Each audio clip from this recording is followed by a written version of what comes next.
In this special video, I'm going to present every single locomotive and piece of rolling stock in my collection.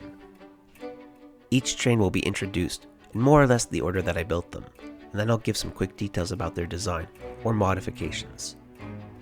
I started my collection over 10 years ago, so there's a lot of ground to cover. Now let's get started.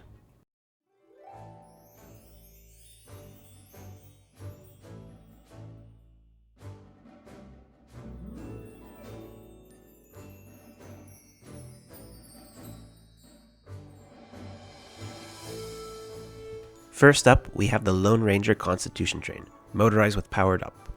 This is the very first LEGO train I ever bought, back in 2013. I've upgraded the train with drive rods and with elastic bands. The side rods are made with these 1x9 Technic links in flat silver and these Technic pins. This was before the Orient Express set introduced proper side rods. Originally, I had motorized this train with power functions, but upgraded to powered up to eliminate the infrared receiver and preserve the look of the train. Therefore, both the battery box and train motor are contained within the tender. It's a very reliable design and never gives me any trouble. I've had this for a while, so you can see that the stickers are wearing out too. The set also comes with a small flat car carrying pieces of silver and a bank safe. There's also this small wagon with working doors that served as a jail car for the villain in the movie.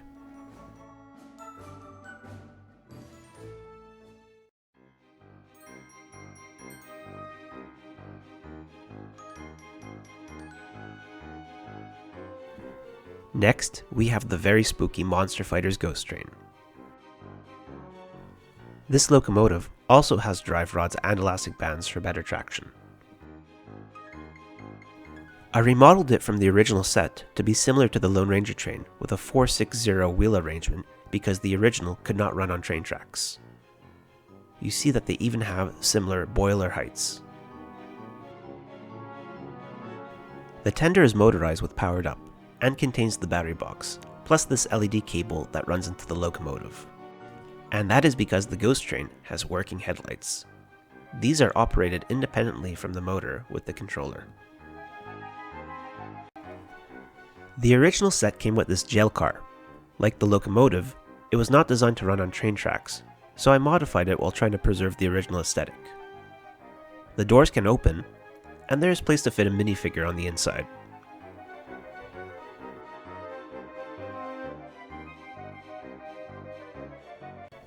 These are custom-built passenger cars for the Ghost Train that I designed. The roof can be removed, and each one has a full interior. I really wanted to go for a Tim Burton look, so the floors have a checkered white and black pattern. There is a place here for baggage, and each of the tables features a different printed tile of the faces of the ghosts that haunt the train. Next is the main passenger car. The interior has more tables, and 3 unique printed tiles.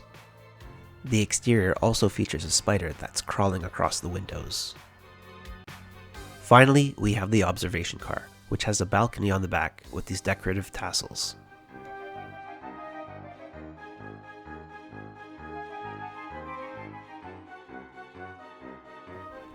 The inside was modeled to look like a lounge, featuring leather seats in red. There's also a small bar for drinks in the corner.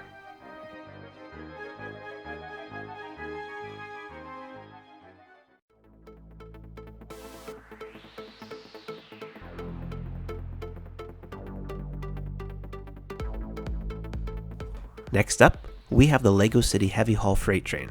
This is the original locomotive that came with the set in red. I built a second unit to run them as a pair, so the electronics have been removed from this one. Here's my custom version, built in a bright orange. It's motorized with the original power functions electronics that came with the set, including the infrared receiver. It was very difficult to find the cab pieces in orange, as they're only from one old set and I needed 2 of them. The set also came with 2 flat cars, this one and a smaller one. I took apart the smaller one a long time ago because it looked very boring. This 70-ton ore hopper also came with the set.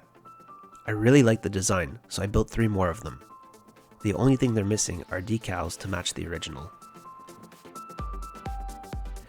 When I designed the orange version, I added these grills to the side to give it some character and set it apart from the original. However, I still need to add decals and a road number. I also added these dark brown windshields. Now, usually I run this train with 2 power functions motors, but I find it clumsy to operate since I'm missing a control switch. Instead, I would like to replace the electronics with powered up for better functionality in the future.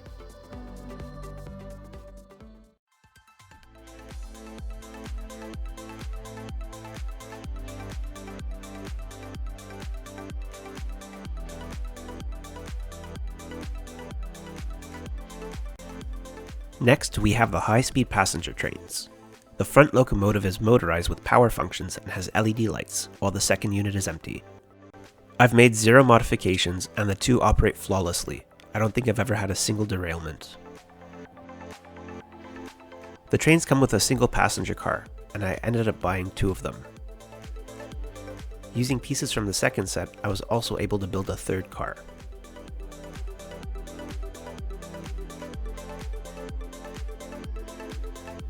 Originally, I wanted to build even more cars, but I ended up with these 2 in yellow and blue instead. They're from another set, 60197, which I never built the locomotive because I didn't like the giant sticker on the cab.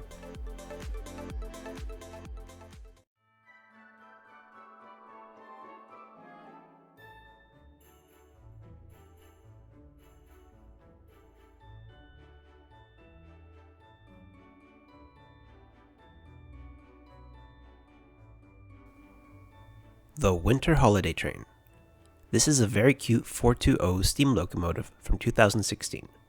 It's been motorized with the official instructions, using a separate power functions kit, with no extra modifications. The train runs very well, as it is, and I have no plans to change it. The Holiday Train also comes with this flat car, full of presents and spinning tree.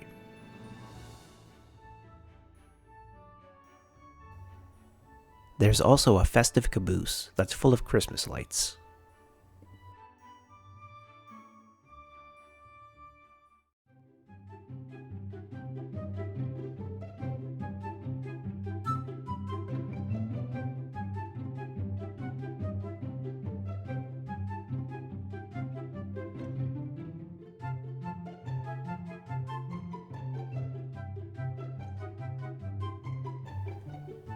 The 40th Anniversary Train, with extensive modifications. These are custom 3D printed wheels in order to add side rods.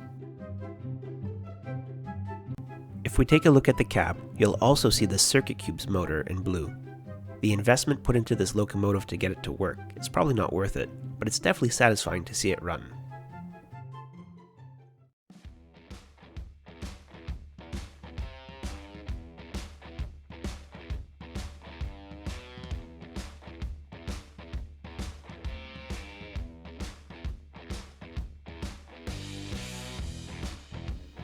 The CNS W1200 Road Switcher. This was the very first train I ever designed from scratch using Bricklink Studio. Despite the boxy shape of the locomotive, I think it's one of the best looking ones in my collection. It features the iconic CN wave as a decal and 4 zeros as the road number. As the saying goes, there's elegance in simplicity. This is a model of a 40-foot boxcar that I designed to go with the locomotive, also featuring Canadian decals. The CNR logo is the one that started to appear on boxcars in 1943. I only have one boxcar, but I would love to build a second. If we take a closer look at the locomotive, you'll see that it has working headlights in the back. There are many subtle details, such as textured bricks on the side to represent air vents. I've also done the same on the top using grille tiles. The front also has a working headlight and a metallic grille. I made sure when building it that no Lego studs would be visible, giving it a very smooth finish. The exception are a few studs in the back for the minifigure to stand on the train. For the motor, the train uses a powered up hub, which is accessed by removing this section of the roof. If people are interested, I could create instructions and add them to my store on Rebrickable.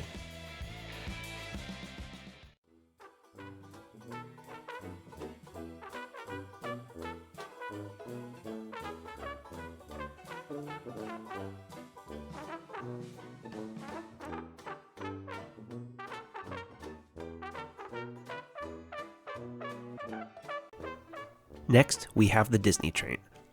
This is an official LEGO set, and based on the actual Disneyland CK Holiday Train, although the real locomotive is in dark blue.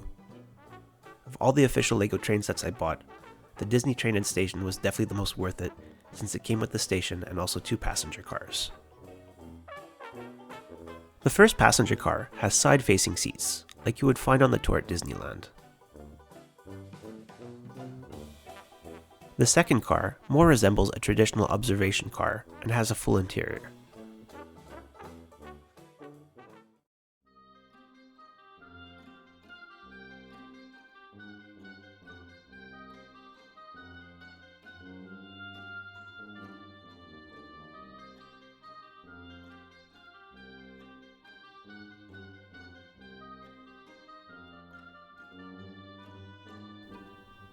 The Hogwarts Express from 2018.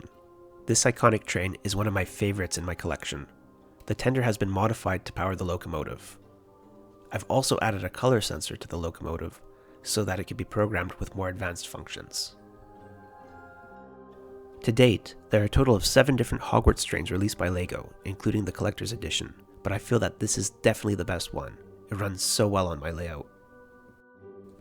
Of course, the train also comes with a passenger car. I also built an extra 2 cars to extend the train and gave them magnetic couplers. I still need to add stickers to these to match the original car.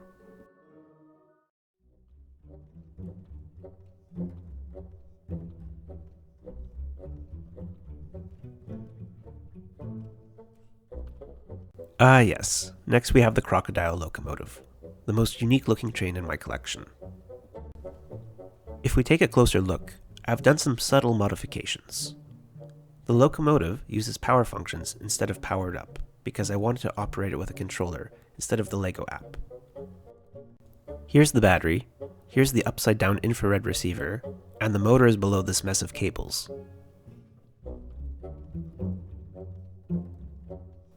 I also added some LEGO bricks on the inside of each articulated section to better hide the gaps from the main body. To be honest, it's a pain to operate with power functions. Now that I have a better knowledge of pie bricks since I first built the train, I would really like to replace the electronics soon. I may have dropped it.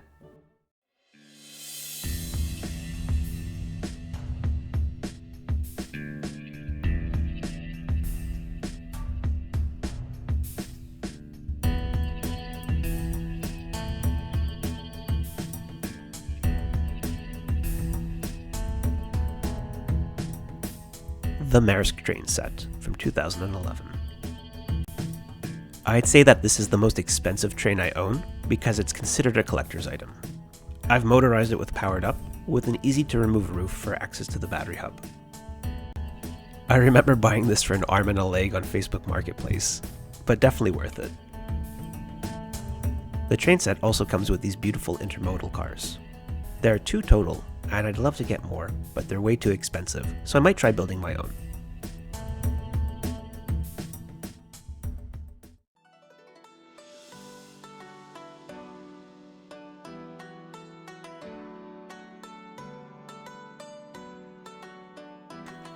This massive locomotive is the China Railways QJ. The model is based on the Mold King design, which is a knockoff of LEGO, but this one here is made with only LEGO bricks. These 3D printed side rods are the only non-LEGO pieces. It's powered by 2 large motors and has a Power Functions battery box. I re-motorized this train just for this video, and I don't normally run it. You can actually see here in the front that there's missing pieces because it's been in my workshop. And the reason it's been in my workshop is that it derails all the time, every single time. So I'm in the process of redesigning the wheels. I also don't run it because it's massive and my layout is not designed for such a giant. Check out the Hogwarts Express next to the QJ. I mean, it's quite literally twice the size. So, issues aside, I'll be fixing up this beautiful giant soon and find a place to film it running at full speed.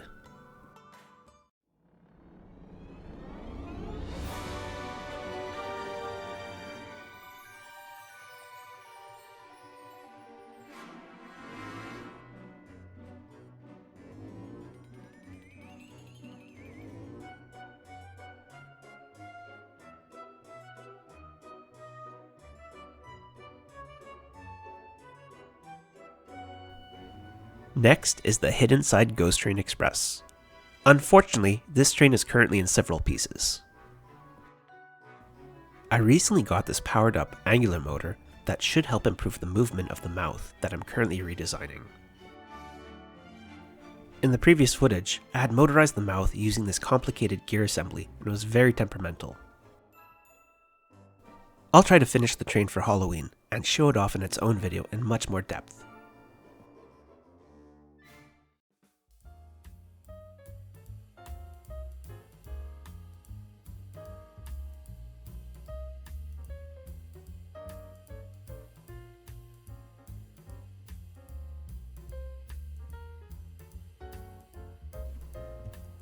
Next we have the Studgate electric trains. These two subway-style trains are from the Studgate station set. Unfortunately, I don't have space on my layout for the actual station, but the trains are motorized. This was done with the official instructions using the powered up system. There are no modifications done to these trains. Under the roof, we simply have the powered up battery hub and the train motor.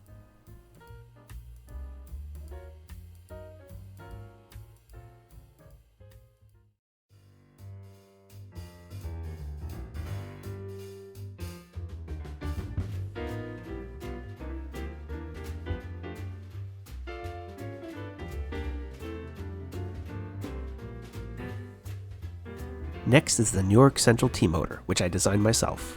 It was part of the Bricklink Designer Program and the Mock pop-up store. The train is unique in that it has 3 sets of wheels with the middle section being powered. I still need to add decals to these gold tiles. The design features a golden bird on the front to mimic the style of tin plate toy trains from the 1920s and the iconic American Flyer brand. This set was also built with 3 passenger cars. Like the locomotive, they are currently missing their decals. They are also the exact same design as the passenger cars from my Ghost Train. But, of course, I replaced the black with a bright orange to make them look more lively. Instructions for this train set are available in Rebrickable. These passenger cars also have full interiors, like the previous ones shown in this video. I kept the checkered pattern, but used aqua and sand blue tiles instead of black and white. Here's another look at the bird, which is an owl instead of an eagle, but close enough. There's a headlight as well, but I wasn't able to figure out how to light it up yet.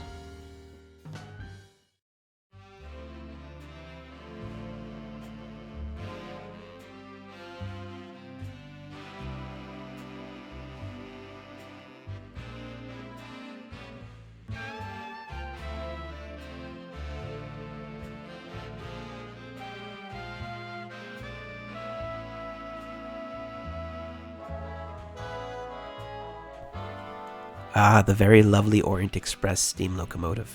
I remember this train caused some controversy when it came out because it did not resemble the LEGO Ideas submission. While it might not look it, mine has been extensively modified and is slightly longer than the original design. The boiler can lift off to reveal the double large motor system which powers the train. I have 2 other videos that cover this design in much more detail that you can check out, but basically it can pull the equivalent of 6 Orient Express wagons.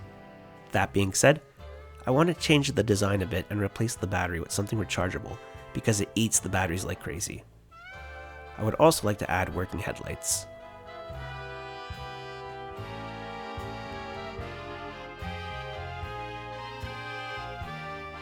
The train set also comes with 2 enormous passenger cars, this one being the sleeping car. And there's also the dining car. Both have full interiors with amazing detail.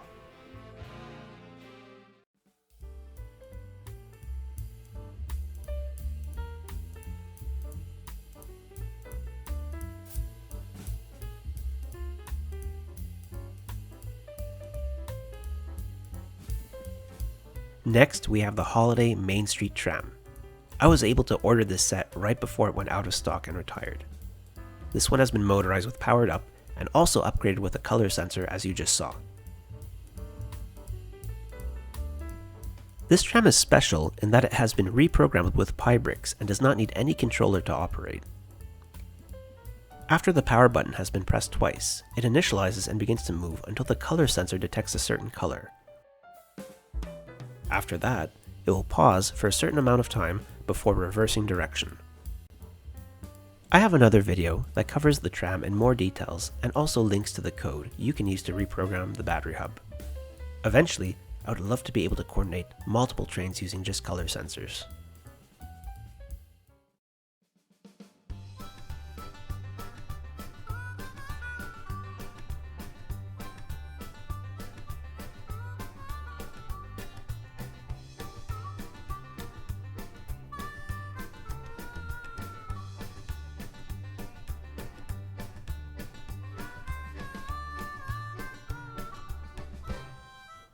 Finally, we have the most recent train in my collection, the Logging Railway Tank Engine,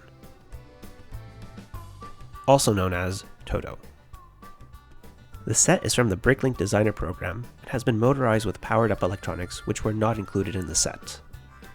The battery hub for the train motor is integrated into this flat car. I've made some minor modifications to the flat car in order to more easily remove the hub if you need to change batteries.